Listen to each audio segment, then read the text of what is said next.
Alors, on va voir maintenant avec vous, Caroline Baudry, bonjour. La Bonjour. situation diplomatique. Le président ukrainien Zelensky salue le soutien de la Commission européenne au statut de candidat à l'Union européenne.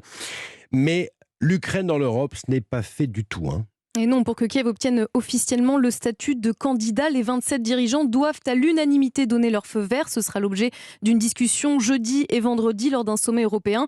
L'examen de la candidature de Kiev déposée en février est d'une rapidité inédite. Nous voulons qu'ils vivent avec nous, a déclaré hier la présidente de la Commission européenne, Ursula von der Leyen, vêtue des couleurs de l'Ukraine, en partant du principe que le pays mette en place de nombreuses réformes. L'Ukraine a clairement démontré son aspiration et sa détermination à respecter les valeurs et les normes européennes. L'Ukraine a déjà mis en œuvre environ 70% des acquis de l'Union européenne, c'est-à-dire les règles, les standards et les normes. En même temps, nous savons bien sûr qu'il reste du travail. Sur l'état de droit, sur la lutte contre la corruption, sur les oligarques, sur les droits fondamentaux. L'ensemble de ce processus est fondé sur le mérite.